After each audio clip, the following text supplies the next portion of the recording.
Respondió Jesús: mi reino no es de este mundo. Si mi reino fuera de este mundo, mis servidores pelearían para que yo no fuera entregado a los judíos. Pero mi reino no es de este mundo. Le dijo entonces Pilato: luego, ¿tú eres rey? Respondió Jesús: tú dices que yo soy rey. Yo para esto he nacido y para esto he venido al mundo, para dar testimonio a la verdad. Todo aquel que es de la verdad, oye mi voz. Escuchen la pregunta de Pilato ahora. Le dice Pilato: ¿qué es la verdad? Y cuando hubo dicho esto, salió otra vez a los judíos y les dijo: yo no hallo en él ningún delito. Qué pregunta tan interesante. ¿Qué es la verdad? ¿Dónde puedo encontrarla? Una autoridad romana haciéndole semejante pregunta al Señor Jesucristo. Desde el principio de los tiempos, si ustedes comienzan a leer la Biblia con detenimiento, se van a dar cuenta de que Dios siempre ha querido compartir verdades con el hombre. Dios siempre ha querido bendecir a la humanidad, siempre. Y todo lo que Dios ha ido enseñando y compartiendo y transmitiendo a lo largo de los tiempos es para que el hombre conozca las verdades, los principios de Dios, los principios del reino de Dios, a través de los cuales Dios se da a conocer y Dios se manifiesta y Dios opera en la vida de los seres humanos. Pero toda la verdad de Dios no fue revelada de golpe, sino que podemos decir en cierto sentido que la verdad de Dios, las verdades de Dios, fueron reveladas progresivamente.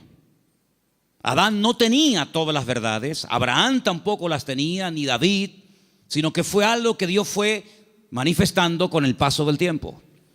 Ahora, hay un momento puntual en la historia en el cual Dios, a través de un hombre llamado Moisés, decide dar, permítame la palabra, un gran paquete de verdades para que él a su vez se las transmita al pueblo de Israel. Y ese paquete de verdades, ese montón de grandes enseñanzas e instrucciones verídicas de parte de Dios, la conocemos con el nombre de la Torá, o la ley de Moisés, el Humash, el Pentateuco, los primeros 5 libros de la Biblia, donde ustedes pueden encontrar instrucciones y verdades que se pueden aplicar a la familia, a la economía, a la agricultura, al comercio exterior, a las relaciones entre seres humanos, etcétera, etcétera. Total, 613 mandamientos, 613 verdades que Dios transmite al pueblo de Israel, y a su vez el pueblo tenía la obligación de transmitirlas al mundo, porque Israel tenía que ser en aquel tiempo la luz en medio de la oscuridad donde estaban las naciones que le rodeaban.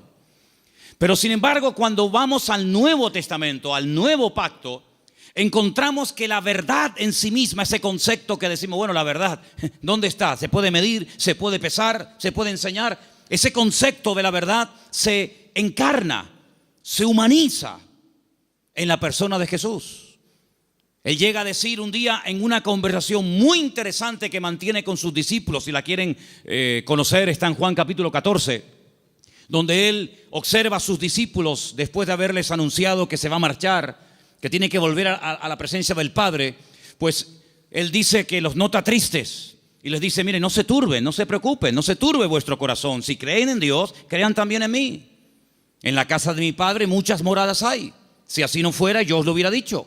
Yo simplemente lo que voy a hacer es, voy a ir a preparar un lugar para que donde yo estoy, vosotros también estéis conmigo. Y ustedes saben a dónde voy, sabéis el camino. Y en ese momento le interrumpe un discípulo, Tomás, y le dice: Señor, no sabemos a dónde te vas. No tenemos ni idea de lo que nos estás diciendo. ¿Que te vas a dónde? Si no sabemos a dónde vas, ¿cómo vamos a saber el camino?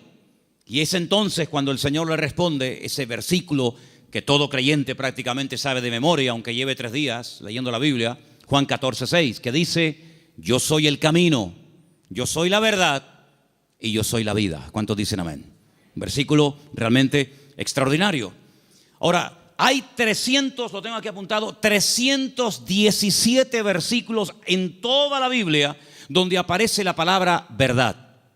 La palabra verdad aparece en el Antiguo Testamento, aparece en el Nuevo Testamento. Es el deseo de Dios que el hombre conozca la verdad. Y la palabra verdad en hebreo se pronuncia emet. Y vamos a ponerla ahí para que ustedes vean cómo se escribe en hebreo la palabra, porque quiero explicarles rápidamente algo muy interesante acerca de esta palabra. La palabra emet se forma con esas tres letras. La letra, tienen que leer de izquierda a derecha, ¿sí? La alef, la letra men y la letra tav. La letra alef es la primera del alfabeto hebreo. La letra tav es la última y la letra men es la del centro. Y digamos que se hace como una especie de trípode, ¿verdad? Con esas tres letras se forma la palabra verdad, y de esa palabra salen múltiples combinaciones de todas palabras relacionadas, entroncadas con la palabra verdad, todas, por cierto, muy interesantes. Ahora, déjenme que les comparta algo acerca de la verdad. Cuando vamos a la palabra de Dios, encontramos que todo lo que uno hace en la vida tiene efectos a corto y a largo plazo. Si tú robas algo de alguien, puede ser que termines en la cárcel porque alguien te denuncia. Si tú golpeas a una persona, puede ser que te denuncie y tengas que presentarte delante de un juez. Si tú compras un coche, puede ser que te salga bueno o te salga malo. Es decir, todo efecto, todo lo que hacemos en la vida puede tener efectos positivos o negativos. Si analizamos fríamente a la luz de la palabra de Dios, ¿qué es lo que produce en el hombre? ¿Qué efectos positivos produce en el hombre la verdad? Es increíble. Lo primero que produce la verdad en la vida de la persona, como leemos aquí arriba, es libertad. Pero claro, uno tiene que decir o preguntarse, ¿libertad de qué? Cuando Jesús pronunció esta famosa frase, conoceréis la verdad y la verdad os hará libres, Él la pronunció en un contexto cultural y social completamente diferente al que tú y yo vivimos hoy en día. Porque aparentemente no existe esclavitud, pero en aquellos tiempos prácticamente el mundo entero, todo lo que era Europa, Asia y el norte de África, estaba dominado y controlado por un imperio terrible que era el Imperio Romano, donde la población romana, los que tenían la ciudadanía romana, era muy pequeña en relación con los que no tenían ciudadanía romana. Había millones y millones de seres humanos que estaban privados de libertad, es decir, eran esclavos. Claro, ya lo dije en una ocasión, no todos los esclavos tenían la misma posición. Había esclavos que tenían una libertad que otros no tenían, pero igualmente eran esclavos. No tenían derecho a paro, ni jubilación, ni vacaciones, ni descanso, nada que ver. Y cuando el Señor, en ese contexto de opresión, en ese contexto de abuso, en ese contexto donde no hay derechos, donde no hay beneficios de ningún tipo, pronuncia la palabra libertad, tuvo que causar un impacto tremendo, porque era el sueño de todo esclavo, poder algún día llegar a ser libre. La libertad que el Señor ofrece en su palabra no está basada en una libertad temporal. No está basada en una libertad que yo he podido comprar con dinero. ¿Se acuerdan ustedes cuando un día fueron a azotar a Pablo? Él dijo, yo soy ciudadano romano. Los ciudadanos romanos tenían derecho a ser juzgados previamente antes de ser condenados. Así que ándate con ojo qué es lo que vas a hacer, porque yo soy ciudadano romano y tú me quieres dar una paliza con el látigo, sabes que no lo puedes hacer. Dice que tuvieron temor. Y el centurión, la persona que lo iba a castigar, le dice, yo con una gran suma de dinero obtuve la ciudadanía. ¿Y tú de dónde tienes la ciudadanía romana? Dice, yo la tengo desde la cuna, porque él fue ciudadano romano desde su nacimiento.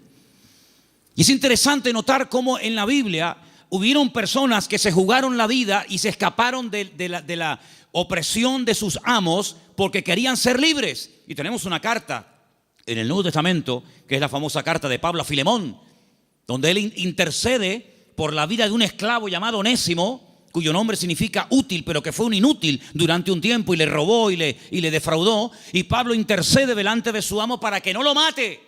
Y le dice, mira, recuerda que tú me debes algunos favores y estoy convencido que por la madurez que creo que tienes, tú vas a hacer mucho más de lo que te estoy pidiendo.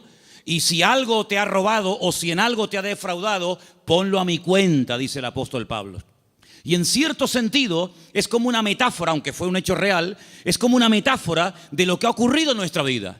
Porque la Biblia dice que espiritualmente hablando, todos nosotros durante años de nuestra vida fuimos esclavos de nuestras pasiones y deseos, esclavos de complejos, esclavos de ataduras, esclavos en definitiva del pecado. Creíamos que éramos, y en el fondo éramos unos auténticos esclavos, o vivíamos para una sustancia que nos tenía atrapados y anulada completamente nuestra libertad y nuestro libre albedrío. Hasta que dice la Biblia que a través de la sangre de Jesucristo, que venció al diablo y rompió todas las ataduras en la cruz del Calvario, dice que Él compró nuestra libertad a precio de sangre. Y por eso Pablo, cuando le escribe, por ejemplo, a una iglesia en Galacia, le dice: hermanos, ahora que sois libres, sed maduros y no utilicéis la libertad como ocasión para la carne. Es decir, no paséis de la libertad al libertinaje, sino que la libertad que Dios os ha dado es para poder escoger y para poder discernir y para poder saber lo que os conviene y lo que no os conviene. La libertad viene a raíz de conocer la verdad. No hay libertad si uno no conoce la verdad. No hay peor tragedia en la vida que creer en una mentira creyendo que es una verdad. ¿Cuántas personas se inmolan cada día en el mundo y son capaces de explotarse y morir matando a otros seres humanos porque creen en la gran mentira de que si hacen eso inmediatamente llegarán al paraíso donde lo están esperando no sé cuántas mujeres vírgenes? Son personas sinceramente equivocadas. No son falsos, no son hipócritas. Son personas que son capaces de dar la vida, pero por una gran mentira, creyendo que es la gran verdad de todos los tiempos. ¿Cuántas personas se han equivocado de camino, espiritualmente hablando? Como dice el proverbio, hay caminos que al hombre le parecen derechos, pero son caminos de muerte. En otras palabras, no hay libertad hasta que verdaderamente tú conozcas la verdad. Y cuando conoces la verdad, tienes paz, tienes seguridad, no tienes temor de nada ni de nadie. Porque la verdad te hace libre, la verdad te hace dormir tranquilo, la verdad te quita todo temor al hombre, todo temor al día de mañana, todo temor a lo que te hagan o te digan. Porque la libertad gloriosa de los hijos de Dios está basada, está fundamentada en un hecho, y es en la verdad de la palabra de Dios. ¿Cuántos dicen amén? Vamos a leer un salmo. Salmo 86, versículo 11. Escuchémoslo. Enséñame, oh Señor, tu camino, caminaré yo en tu verdad. Afirma mi corazón para que tema tu nombre. El salmista le pide al Señor: enséñame, muéstrame el camino, para que yo pueda andar en ese camino, que dicho sea de paso, es un camino basado en la verdad. Hermanos, hay creyentes que han sido víctimas de falsas doctrinas. Hay creyentes que han estado tal vez en otras partes, en otras congregaciones, donde no han conocido totalmente la verdad y los efectos de la verdad en su vida. Una vez visitando un grupo de iglesias en la península, cuando terminé de predicar, el pastor que me había invitado me pidió si por favor podía decirle a los hermanos de la iglesia, los que quisieran, que pasaran adelante para que orara por ellos. Yo le dije: bueno, si usted quiere que yo haga eso, está bien, que pasen adelante los que quieran, que en esta noche oremos por ellos. Cuando me acercaba a la gente que había pasado al frente, yo les preguntaba en baja voz al oído: ¿hay algún motivo, hay alguna cosa por la cual quiere que yo ore por usted? Y me decía, por ejemplo, la primera persona: sí, hermano, quiero que ore por mí porque estoy bajo maldición. Bueno, cuando iba al segundo, me decía más o menos lo mismo. Cuando llegué al tercero y me dijo más o menos lo mismo, digo: un momento. Me volví a subir al púlpito y volví a predicar otra vez. Digo: ustedes son víctimas, ustedes han sido víctimas de una mala enseñanza. Ustedes no están viviendo como creyentes. La Biblia dice: si alguno dice que cree en Él, debe andar, debe comportarse, debe vivir como Él anduvo. En otras palabras, ustedes tienen el nombre de creyentes, de hijos de Dios, pero están viviendo como esclavos. Y el Señor Jesucristo vino a este mundo para deshacer las obras del diablo. Y ustedes no entienden que el Señor Jesucristo, cuando fue clavado en la cruz, cargó, según dice la palabra de Dios, todas y cada una de las posibles maldiciones, y Él se hizo maldición para que nosotros heredásemos bendición. Por lo tanto, ustedes están agarrándose a conceptos distorsionados y equivocados, y esa ignorancia es la que está haciendo que ustedes no vivan bien, no coman bien y no disfruten de la vida gloriosa de un hijo de Dios. Y cuando ellos recibieron esta enseñanza en esa noche y en otros días, ellos comenzaron a darse cuenta de que habían estado atrapados y habían estado esclavizados de mentiras que no sé quién se las enseñó, pero que ellos la abrazaron y la creyeron, interiorizaron esas mentiras, y si la verdad nos hace libres, la mentira nos hace esclavos. Por eso es muy importante, como decía el salmista: Señor, enséñame tu camino, enséñame las verdades de tu palabra para que yo pueda caminar por ellas. Leía en el día de hoy un libro que a mí sinceramente me apasiona, es uno de mis libros favoritos de lo que llamamos el Antiguo Testamento, el libro de Daniel. Hay un momento en el que Daniel ora al Señor pidiendo perdón por los pecados de la nación, sabiendo que el tiempo de la liberación del cautiverio en Babilonia se ha cumplido. Y hay un momento en el que él ora y dice las siguientes palabras. Escúchenlas, por favor, del libro de Daniel. Después les digo dónde estamos leyendo.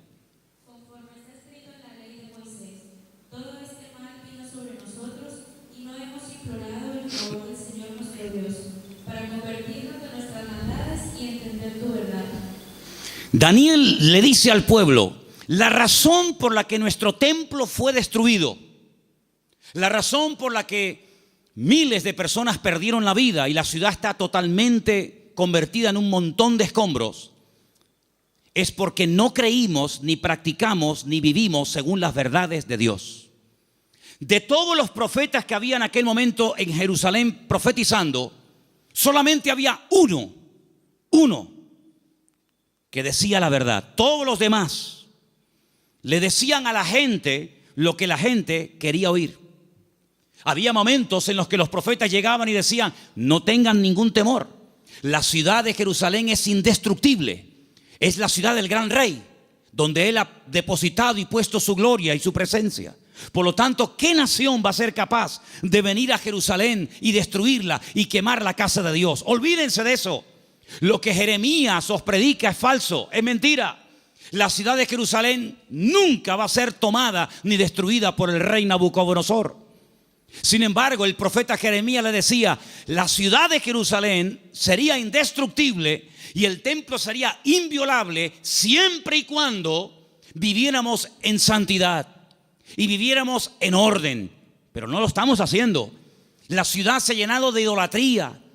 El pueblo se ha corrompido, hay inmoralidad, hay desorden, es un caos, es un desorden espiritualmente hablando. Y eso es lo que le está permitiendo al enemigo tomar posesión de nuestra tierra. No crean ustedes, durante 40 años estuvo Jeremías predicando esto. Lo metieron en la cárcel, lo torturaron, quisieron matarlo en varias ocasiones. Incluso él llegó un momento en el que dijo: no voy a predicar más, no voy a hablar más, no sirve de nada. Diga lo que diga, no hacen caso. Pero sin embargo el Señor siempre decía: Jeremías, habla y no calles, habla y no calles. Que nunca diga el pueblo que no hubo voz de Dios en medio de Jerusalén. Él les decía: arrepiéntanse, conviértanse al Señor, corrijan sus malos caminos, vuelvan a la senda antigua. Y si no lo quieren hacer, hermanos, les daba el plan B: ríndanse al enemigo. Claro, decirles que se rindieran al enemigo, pero este hombre es un traidor. Este hombre lo que se ha pasado es al enemigo y lo que quiere es que le abramos las puertas de la ciudad al enemigo. Pero Jeremías le decía: es que hay dos opciones, queridos. O se arrepienten y piden perdón al Señor y Dios cambia la ciudad, pero como no lo vais a hacer, la ciudad va a ser tomada. Entonces, antes de perder la vida y pelear por una batalla que ya está perdida de antemano, ríndanse, acepten la evidencia y el Señor les perdonará la vida. Hermanos, ni una cosa ni otra. La ciudad fue destruida, todos lo sabéis. El templo fue quemado, los tesoros del templo fueron llevados a Babilonia. Miles de personas fueron deportadas, entre ellos uno de ellos era Daniel. Y cuando pasan los años, él le dice al pueblo: hermanos, ¿no os dais cuenta que por no haber creído y practicado la verdad nos ha pasado lo que nos ha pasado? Hermanos queridos, creer en mentiras, interiorizar mentiras, practicar mentiras, tiene consecuencias a corto y a largo plazo, todas y cada una de ellas destructivas. Si tú crees que eres un inútil, tú vas a vivir creyéndote que tú eres un inútil. ¿Quién te lo dijo? ¿Tu marido? ¿Papá? ¿El profesor? Y tú te has creído esa gran mentira, porque Dios no ha creado seres inútiles. Dios ha creado al hombre a su imagen y semejanza. Es el hombre el que se deteriora, el que se autodestruye a sí mismo. Pero Dios creó al hombre como la corona de la creación. Dios delegó en el hombre responsabilidades que no delegó en animales. Y Dios creó el mundo para el hombre, no el hombre para el mundo. Pero lamentablemente el hombre prefiere creer en mentiras en vez de creer en verdades. Y por eso muchas veces es un auténtico esclavo de su ignorancia, de sus errores y de sus mentiras. Pero la libertad gloriosa de los hijos de Dios viene única y exclusivamente cuando experimentamos la verdad en nuestras vidas. He preparado una pequeña selección de versículos. Vamos a leerlos, por favor. Algunos de ellos están en Proverbios. El anterior les dije que estaba en Daniel 9:13. Pero quiero que leamos esta pequeña selección de versículos donde vais a notar que en cada uno de ellos aparece la palabra verdad. Prestemos atención. Proverbios 3, versículo 3. Aparten de ti la misericordia y la verdad. Átalas a tu cuello, escríbelas en la tabla de tu corazón. David le daba tanta importancia a la verdad en la vida de su hijo Salomón que le dijo: nunca te apartes de la verdad. Si tienes que amarrarla de una forma metafórica en tu cuello, hazlo. Pero que la verdad sea el fundamento de tu vida, de tu existencia. Proverbios 16:6. Con misericordia y verdad se corrige el pecado, y con el temor de Dios los hombres se apartan del mal. Con misericordia y con verdad. No solamente con misericordia, sino también hay que decir: mira, esto te ha pasado por esto, por esto, por esto. Y como yo le dije al principio, prefiero que la gente se ofenda y se sienta aludida por oír verdades que endulzarles los oídos con adulaciones y con mentiras que al fin y al cabo lo que te van a perjudicar sin lugar a dudas. Por lo tanto, si hay algo en nuestra vida que tiene que ser corregido, no va a ser corregido con adulaciones. No pasa nada, no te preocupes. No, es que le acabo de pegar una paliza a mi mujer. No pasa nada, seguramente se lo merecía. ¿Cómo? ¿Qué dices? No, es que acabo de robar en la tienda. Bueno, seguramente no tenías para comer y claro, lógicamente tenías que robar. No.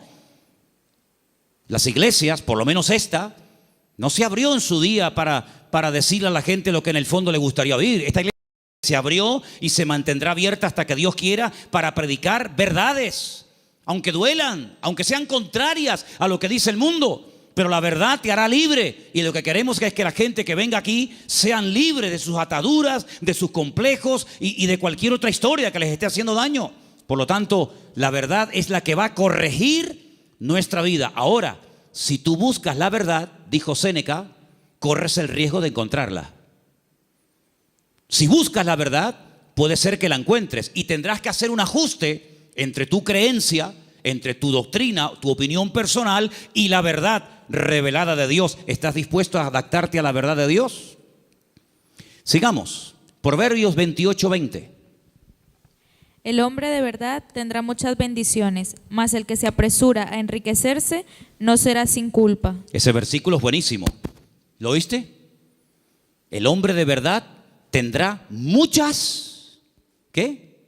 Bendiciones. ¿Quieres ser un hombre bendecido? ¿Cuántos quieren ser un hombre bendecido?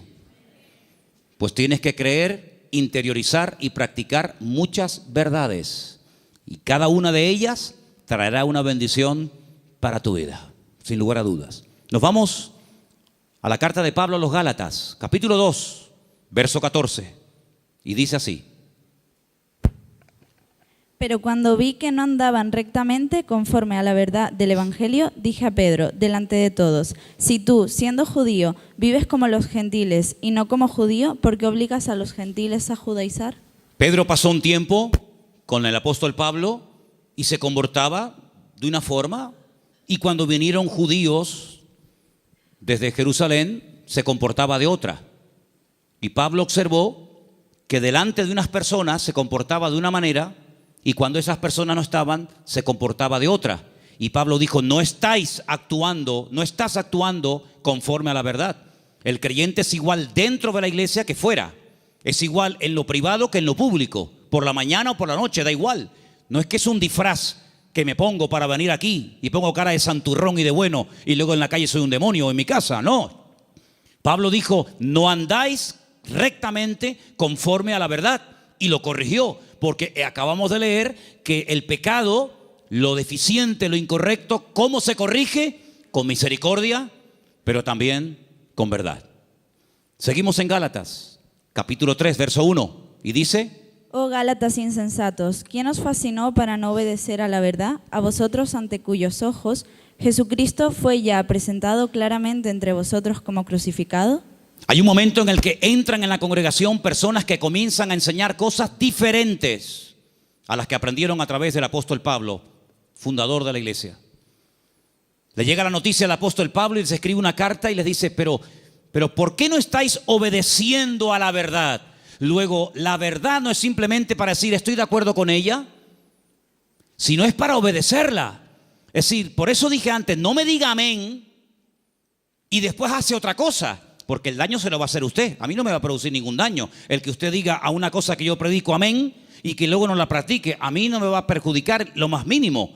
Pero cuando usted le manda al cerebro una orden, cuando el cerebro con su boca oye una cosa, usted con su boca dice una cosa, pero luego hace otra, está demostrado científicamente, créame esto, hermano. Cuando usted con sus palabras dice una cosa, pero hace otra, usted está enfermando su mente. ¿Qué le parece? Últimamente se han hecho experimentos en este sentido. Y se han preguntado muchos médicos y muchos doctores y muchos científicos, ¿cómo es posible que haya gente que aparentemente le tiene que ir bien en la vida, que tienen buenos trabajos, buenos coches, buena ropa, buena casa, etcétera, etcétera? Y están como perturbados, están como hay un conflicto en su mente. Y llegaron a la conclusión de que cuando una persona con la boca dice una cosa, pero luego hace otra, está envenenando su cerebro. Así que mejor es estar con la boca cerrada que decir estoy de acuerdo, amén, voy a hacer esto y luego estás haciendo todo lo contrario, te estás perjudicando. Así es que el apóstol Pablo dice, ¿por qué no estáis obedeciendo a la verdad? Porque la verdad no es para que digáis, ay, qué bonita, la verdad es para obedecerla. Y cuando se interioriza y se obedece a la verdad, automáticamente trae el fruto de paz, de seguridad, de libertad, etcétera, etcétera. Vamos a 2 de Timoteo 2:15, otro texto, por cierto, muy interesante, que dice así. Procura con diligencia presentarte a Dios aprobado, como obrero que no tiene de qué avergonzarse, que usa bien la palabra de verdad. Que usa bien. Hay gente que conoce la palabra, pero la tergiversan, la manipulan.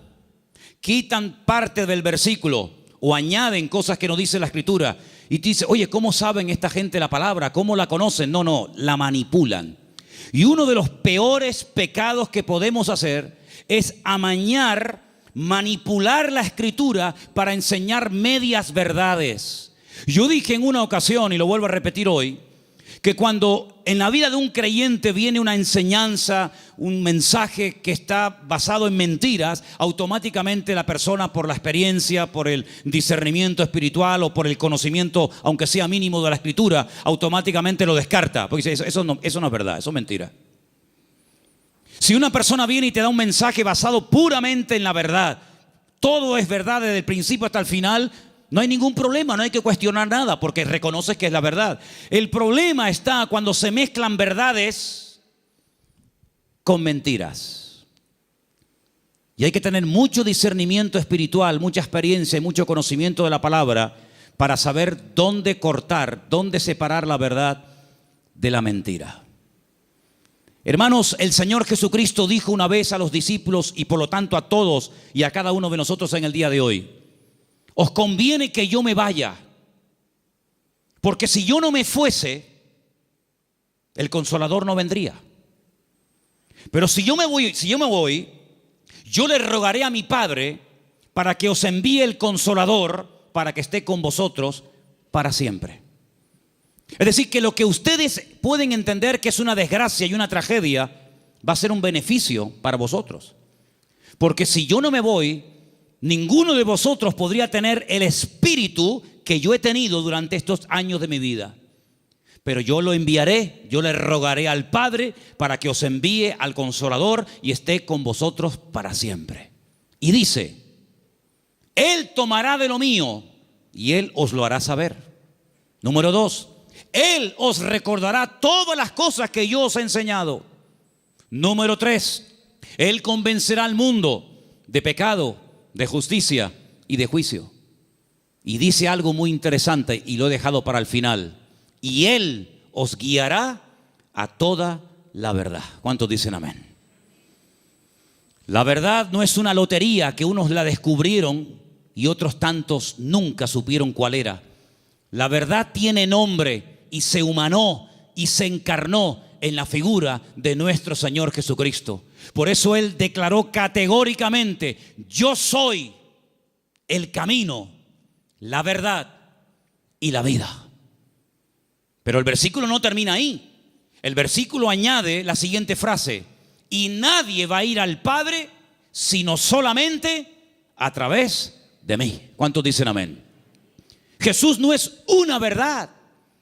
Bueno, hubieron muchas verdades y Jesús vino a enseñar otra gran verdad. No, Jesús es la verdad, con mayúscula y subrayado.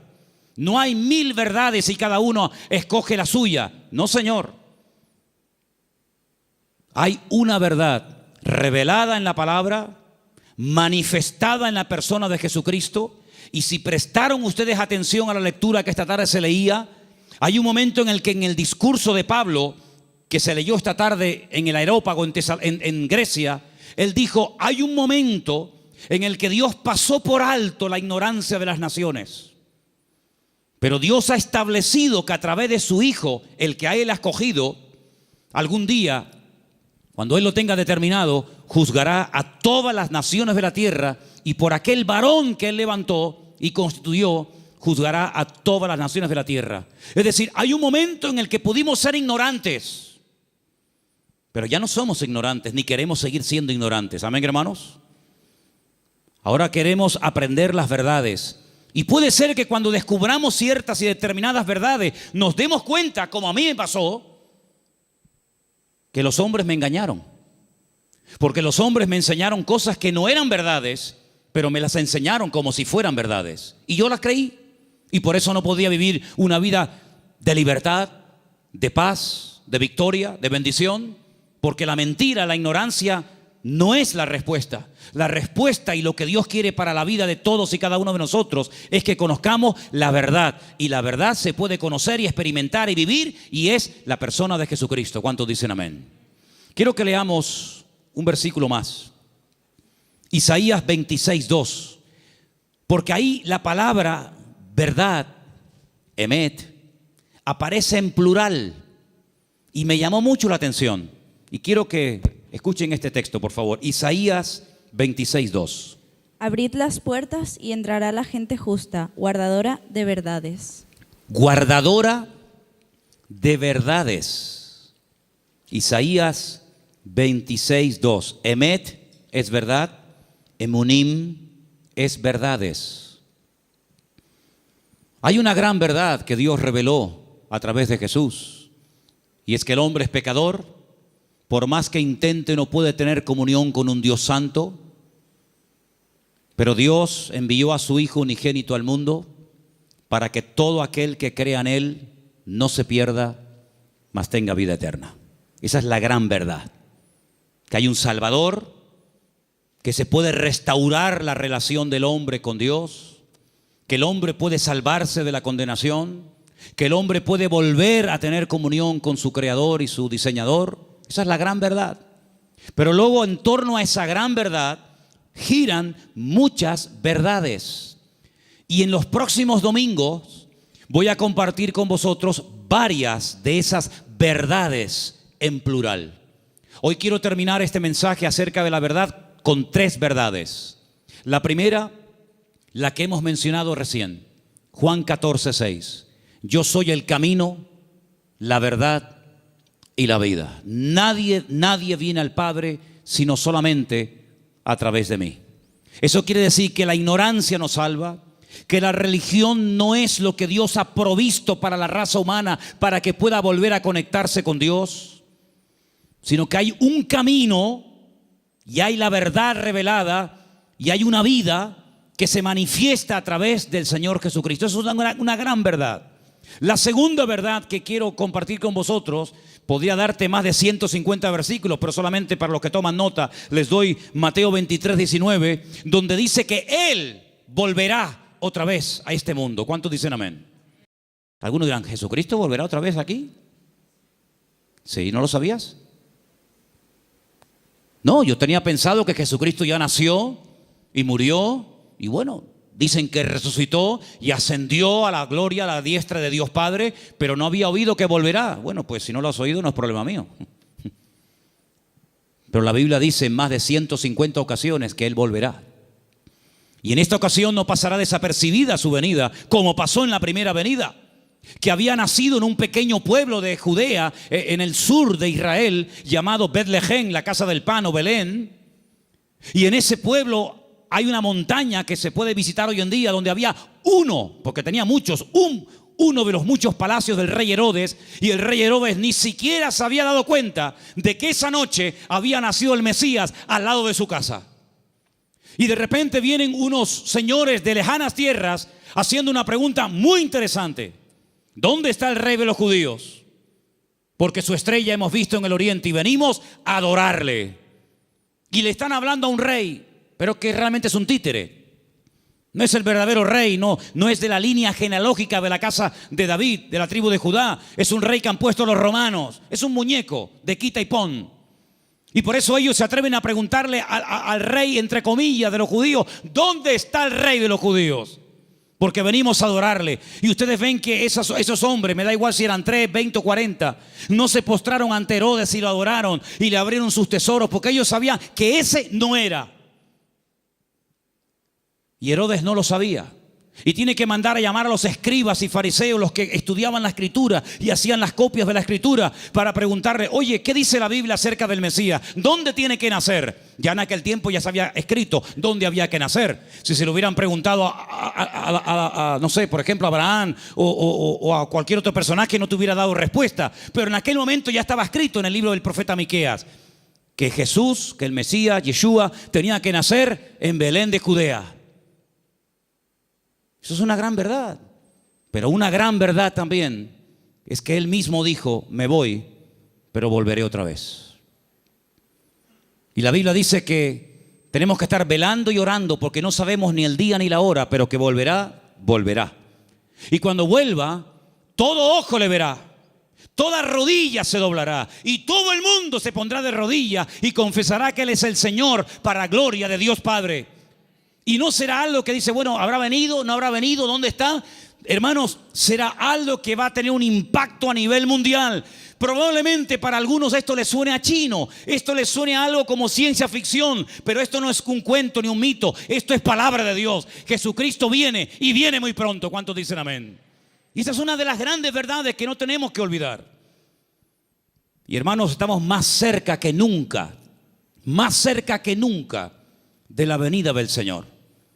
Y hay cientos de señales y cientos de información, de datos que nos indican cuánto tiempo falta para venir. Y uno que se menciona muy poco, prácticamente nadie lo menciona, pero yo quiero mencionarlo esta tarde, es que dice el Señor que antes de que Él venga, vendría un tiempo de prueba a todas las naciones de la tierra. Pero también dice la promesa: pero si ustedes guardan mi palabra y no niegan mi nombre, yo les guardaré de la hora de prueba que ha de venir sobre todos los habitantes de la tierra. Y estamos viendo naciones tremendamente ricas que están en la más absoluta miseria. Y estamos viendo naciones que dicen: ¿cómo es posible que esto pueda ocurrir en tal lugar y en este momento? Hermanos, la hora de la prueba ha venido y ha comenzado. No habrá ni una sola nación de la tierra que no vaya a ser sacudida antes del retorno de nuestro Señor Jesucristo. Algunos miran a Estados Unidos como si fuera el paraíso terrenal. Antes de ayer me llamó un hermano de Estados Unidos, el hermano Adán. ¿Está ahora ahí? ¿Nos está viendo Adán? Ahora no. El hermano Adán es un hermano del Salvador que vive en California y de vez en cuando me llama y hablamos y me dice, si por casualidad gana el señor Trump en Estados Unidos, él ha dicho que no solamente tiene intención de echar a patadas a todos los latinos de Estados Unidos, sino a los hijos nacidos en territorio americano de padres latinos. Ahora resulta que se jugaron la vida muchos hermanos y personas veían a Estados Unidos como decir, no, vámonos para allá y mira tú por dónde, que a lo mejor, no lo sé, dentro de un año a todos los latinos los meten en un barco y los echan cada uno a su tierra. Y entonces yo le diré a más de uno, te lo dije, la salvación no se llama USA, la salvación se llama Jesucristo.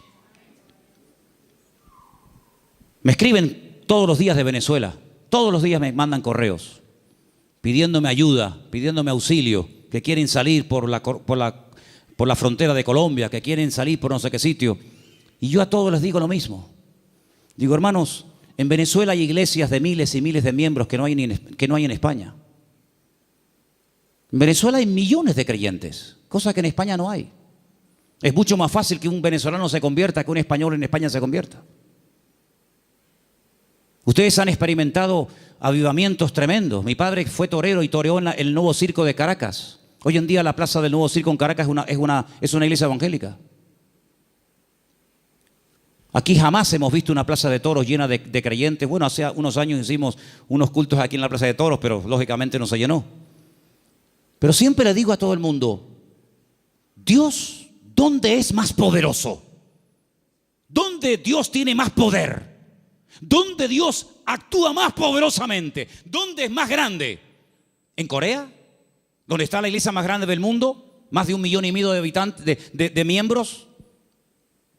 ¿En Estados Unidos? ¿En Europa? ¿En Brasil? ¿Dónde Dios es más grande? En todas partes, hermano. ¿Sí o no? En todas partes nuestro Dios es grande. La Biblia dice, entra en tu aposento y tu Padre que te ve en lo secreto te recompensará en público. Eso lo dice la Biblia. Y se lo dice al español, al latino, al americano, al japonés, al chino y a todo el mundo. No nos podemos mover de un lugar a otro a menos que Dios nos diga, muévase. Abraham se fue a Egipto cuando había crisis económica en Canaán y él se fue a Egipto a buscar trabajo, a buscar comida, comida para los animales y para su familia, a buscar agua para sus ovejas. Y cuando años más tarde su hijo Isaac lo quiere hacer, Dios lo para y le dice, no se mueva usted de aquí. Pero Señor, no hay agua para mis ovejas, se me van a morir todas. No hay comida, no hay nada. ¿Dónde vivía Isaac en aquel momento, hermanos?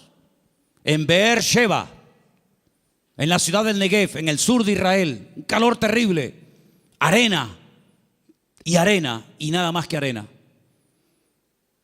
En Egipto siempre había agua, siempre había posibilidades, siempre había comida, siempre había de todo. Y el Señor le dice a Isaac, este año tienes que sembrar tu semilla en medio del desierto. Yo no sé si hay aquí algún agricultor, alguien que entienda de campo, pero si usted siembra semillas en el desierto, me da la impresión de que no va a cosechar una buena cosecha. No sé, me da la impresión de que no. Pues dice la Biblia que al año siguiente, cuando llegó el tiempo de la cosecha, Isaac cosechó a 100 por 1. Es decir, siembro una semilla y recojo 100 por cada una que he sembrado. Una desproporción increíble. Los filisteos vinieron y le dijeron, queremos hacer un pacto contigo. Y le dice Isaac, ¿ahora quieren hacer un pacto conmigo? Primero me echan, me amargan la vida y ahora quieren hacer un pacto conmigo. Pero es que la bendición de Dios siempre despierta envidia. Y los filisteos se dieron cuenta de que los pozos que él había heredado de su padre, estos por un acto de maldad le tiraban tierra y piedras y lo querían taponar, pero sin embargo abrían otro lugar y descubría agua y en otro y en otro.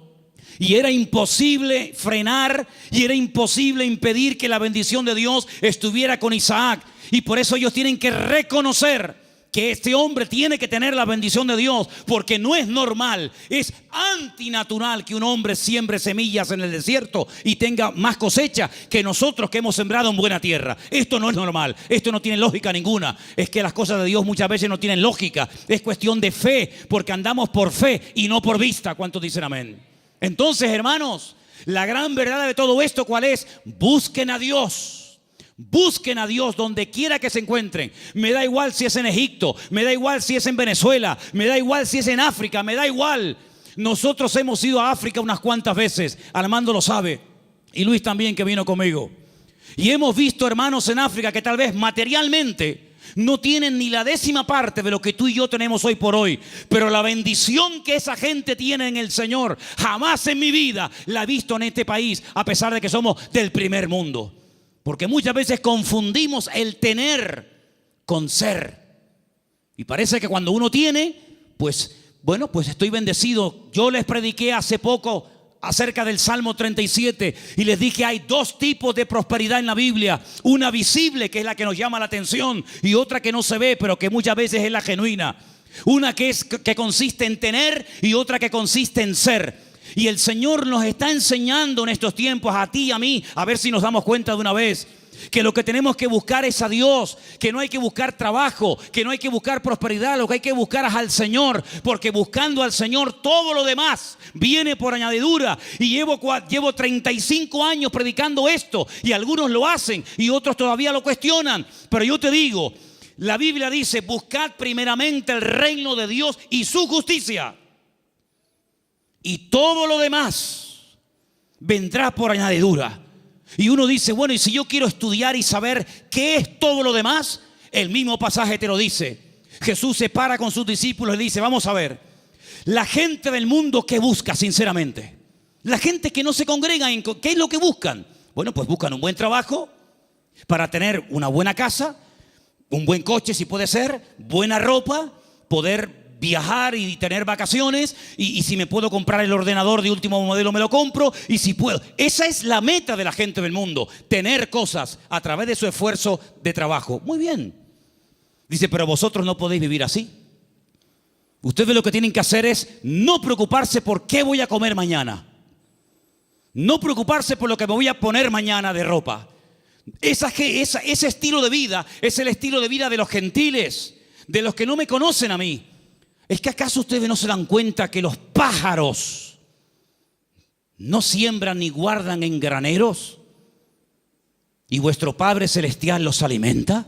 ¿No os habéis dado cuenta de eso? Todo lo que Dios pone a nuestro alrededor es una enseñanza objetiva. Si no lo ves a Dios en el amanecer, lo ves en el atardecer. Si no, en la luna llena o en la luna menguante, o lo ves en el canto del pájaro, en la ola, o en todas partes puedes ver a Dios si lo quieres ver. Si no lo quieres ver, no lo vas a ver medio centímetro de tu cuerpo. Por lo tanto, el Señor dice, mire, los pájaros no siembran ni ciegan y Dios los alimenta. ¿Cuánto más a vosotros, hombres de poca fe? ¿Qué reprimenda les está echando el Señor? ¿Qué te crees, que por trabajar más vas a ganar más? Tú vas a ganar lo que Dios quiere que ganes. Ni un centavo más, ni un centavo menos. Ya es tiempo de dejarle a Dios que organice nuestro tiempo, que organice nuestro presente, que organice nuestro futuro. Es tiempo de que te comportes como un cristiano. Y un cristiano depende del Señor absolutamente para todo. Desde el aire que respira, desde el agua que toma, de la comida que come, absolutamente para todo.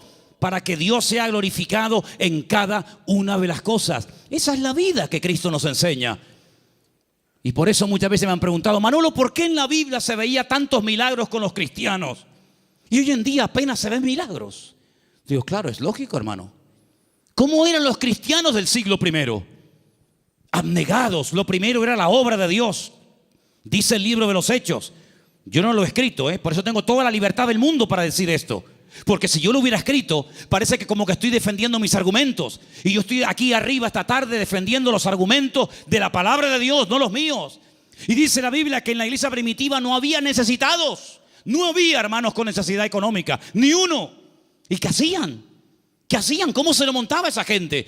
Dice que los que tenían propiedades las vendían Lo ponían el precio de lo vendido a los pies de los apóstoles y se repartía todo según la necesidad que hubiera. Yo nunca he visto eso. Yo jamás en mi vida he visto eso. Que la gente se desprenda de su patrimonio para ayudar a hermanos que no tienen para comer o para pagar la luz. Yo nunca en mi vida he visto eso. Por eso en la iglesia primitiva se veían cosas que hoy en día no se ven. Dios no ha cambiado. El evangelio no ha cambiado. Las verdades de Dios son inmutables. Pero he guardado para el final un versículo que fue el versículo que yo utilicé el día 31 de mayo de 1981, cuando a las 6 de la tarde en la calle Galileo 40 en Las Palmas de Gran Canaria, yo me graduaba después de 3 años en el seminario. Este fue el texto que yo usé esa tarde cuando yo predicaba y se encuentra en Números 23, 19. Quiero que me lo pongas ahí para que lo leamos todos juntos. Ese fue el texto del primer mensaje que yo prediqué cuando me gradué de aquel seminario. Y al día siguiente, en junio, ya estaba aquí viviendo en Tenerife con 19 años de edad. Ya ha llovido algo. Dios no es hombre para que mienta, ni hijo de hombre para que se arrepienta. Él dijo y no hará, habló y no ejecutará. Quiero oírles, hermanos, léalo conmigo. Dios no es hombre para que mienta, ni hijo de hombre para que se arrepienta.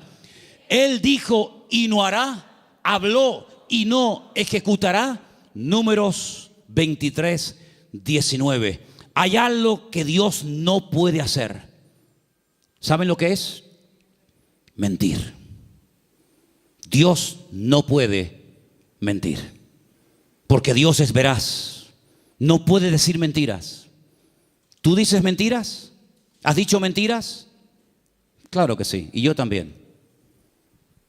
Pero Dios no puede mentir. ¿Sabes la seguridad que nos da a nosotros hoy en el siglo XXI? Saber que el Dios que tenemos no miente.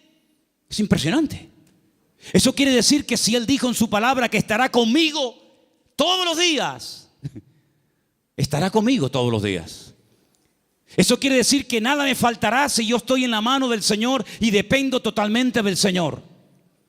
Eso quiere decir que cuando yo oro, Él me oye. Y si me oye, sabemos que tenemos las peticiones que le hayamos hecho. Eso quiere decir que cada noche cuando me voy a dormir a mi casa, el Señor manda ángeles para que protejan mis sueños y me protejan de todo peligro y de todo mal. Eso quiere decir que si yo me enfermo, Él me sanará, porque el Señor es mi sanador. En otras palabras, más de 8,000 y pico de promesas en la Biblia no son cuentos, no son engaños, no son caramelos que te lo ponen en la boca y cuando lo quieres probar te lo quitan. Eso quiere decir que el que busca halla. Es verdad eso, hermanos. El que llama se le abrirá y el que pide recibe. Eso quiere decir que puedes ser libre de la droga, del alcohol, del sexo, de la lujuria, de la pornografía, de los complejos, de las enfermedades mentales, psicológicas y de todo lo que te puedas imaginar. ¿Por qué? Porque el Señor dice, conoceréis la verdad y la verdad os hará libres. Si Dios no miente, eso quiere decir que esta noche Él está aquí entre nosotros. ¿Sí o no? Si Dios no miente, eso quiere decir que cuando a mí me metan en la caja, pasaré directamente a estar en la presencia de mi Señor. Si el Señor no miente, cosa que creo que no miente, quiere decir de que nunca jamás seremos cola, sino siempre seremos cabeza. Y podremos ir de victoria en victoria y de gloria en gloria y de triunfo en triunfo y de bendición en bendición, porque es lo que Dios dice en su palabra y lo que Él promete se cumple. ¿Cuántos dicen amén? Hoy en día, ¿quién no ha comentado en algún momento? Los políticos, por favor, todos dicen mentiras. Hace años no se hablaba así. Hace años los programas más vistos en televisión, ¿cuáles eran? Las tertulias que tenían que ver con algo de política. Ya mucha gente hoy en día está diciendo, ya no voy a votar, yo no voy a votar. Y el otro lo dice, y el otro, y el otro. ¿Y para qué? Porque la gente sabe que se han acostumbrado a mentir. Y vivimos en un mundo rodeado de grandes mentiras. Pero sin embargo nosotros tenemos un privilegio, y es que hemos conocido la verdad. Y por eso la verdad nos hace libres. ¿Cuántos dicen amén? Aproveche esa libertad. ¿Para qué? para servir a Dios. Los años que te quedan de vida, el tiempo que te queda de vida, móntatelo de tal manera que te vas desprendiendo de muchas cosas y tener cada día más tiempo para descubrir las verdades que están reveladas en la palabra de Dios. Hoy hemos visto 3 verdades: que Él es el camino, la verdad y la vida, que Él volverá y que Dios no miente. El próximo domingo volveremos a ver más verdades de la palabra de Dios. Y cuanto más verdades vayan entrando en nuestra mente, cuanto más verdades vayamos asimilando en nuestra conducta, nuestro vocabulario, más mentiras van a ir saliendo, y más libres y más prósperos y más bendecidos seremos. Porque quiero solamente recordarles el versículo que se leía esta tarde, que el hombre bendecido es el hombre que cree, obedece y vive en la verdad de Dios. ¿Cuántos dicen amén? Cierra tus ojos ahí donde estás. Pídele al Señor que te revele sus verdades. Pídele al Señor: muéstrame tus verdades, Señor. Muéstrame las grandes verdades de tu palabra, para que yo pueda conocerlas y vivirlas en mi vida, y pueda, con tu ayuda y con tu bendición, vivir una vida sobrenatural. Aleluya. Gracias, Padre. Gracias, Señor. Hay gente que se ha pegado toda la vida buscando experiencias. Han viajado, han leído libros, han estado en diferentes grupos y lugares buscando y buscando.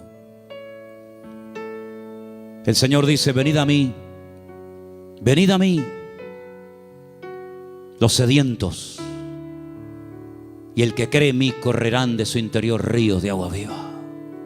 Cristo es la verdad, la Biblia es la verdad, el Evangelio de Jesucristo es el Evangelio de la verdad.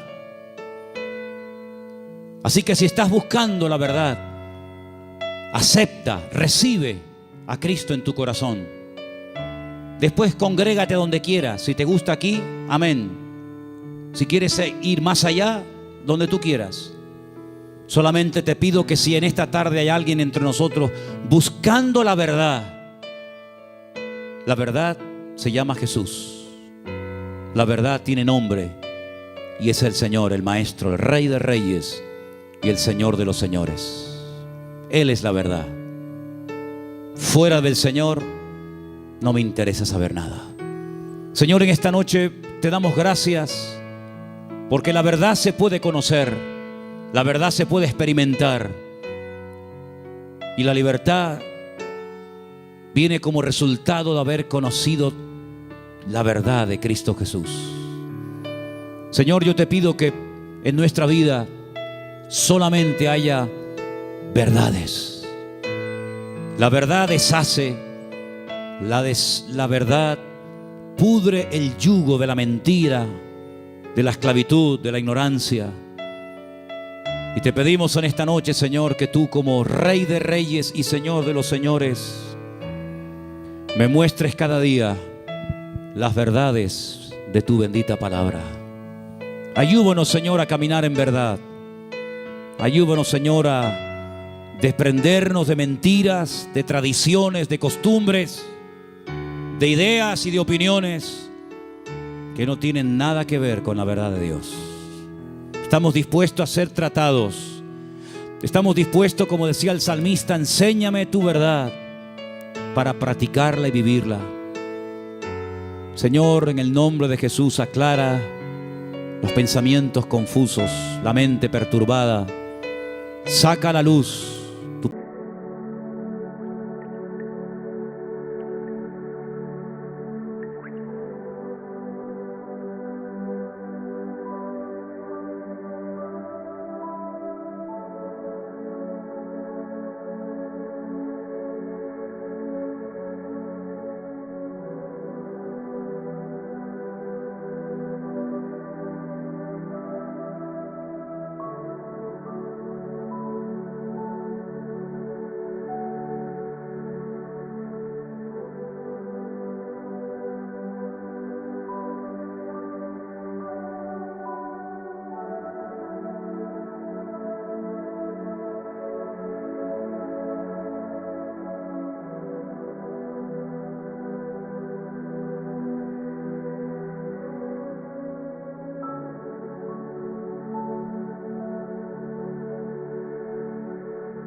shine light, colors so bright, feeling right. Hop in my shoes, run into the day, sparkles in the air, come and play. Laughing and dancing around we go, hearts are like fireflies aglow. Singing our song under the blue sky, holding hands high, you and I. This is my happy dream, like a sweet melody. We're flying so free. This is my happy dream, forever you and me, singing it in harmony. Smiles all around, everywhere we see. Jump in the puddle, joy is our key. Rainbow above, colors so bright. We shine in the day and into the night. Friends by my side, can't stop this fun. Sharing our secrets till the day is done. Sunsets and starry nights we chase, living our lives in this bright place.